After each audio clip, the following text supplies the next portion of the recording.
I just got this Fox 38 fork for my Specialized Levo. It's the 170mm travel version. I wanted to do this quick video to go over a few of the fitment things. I installed the fork myself.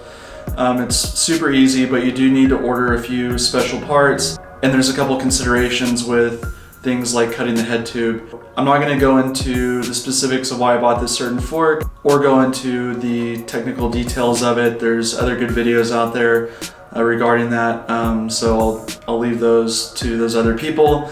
But I wanted to help people out that were trying to put this fork on themselves, maybe save them a little bit of time, because I had to order a few of the parts and wait an extra week or two to ride it. I rode it for the first time yesterday, and it's truly incredible. It's night and day difference. I had the RockShox Pike fork on this before, so it went from 150mm of travel to 170.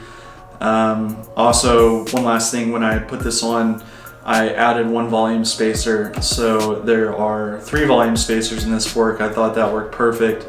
I saw a few other posts online about people who had put this fork on their bike, and it seemed like the consensus was adding one volume spacer helps it out a lot. So with that, let me get into the different parts that you'll need whenever you bolt this up. First thing, you're gonna need different end caps for your wheel spacers if you're going from the RockShox to the Fox fork.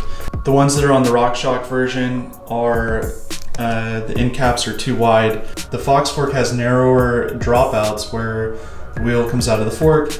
So I'll leave a link in the bottom of this to the correct end caps where you can order them. Mine took about a week to show up. Second thing is the head tube length. This is a medium Levo. My head tube that I pulled off there was about 6 inches. I left this at 6.5. I had the local bike shop cut it to 6.5 because it just gives me a little bit more optionality for if I decide to put this fork on a different bike later. And it's pretty easy. You can just use extra spacers and throw a top cap on there.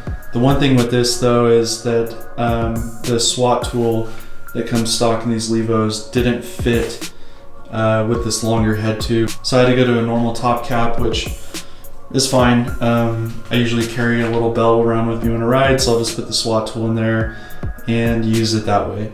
Yeah, those were the only 2 things. Everything else transferred over easily. If you have all the right parts, it probably only takes about an hour or so to put this fork on. There's other good videos out there about installing forks, so I'm not going to go over the whole install. It really just follows those other similar bikes with a double crown fork like this. I'll post a link to one of those in the description that helped me put this fork on.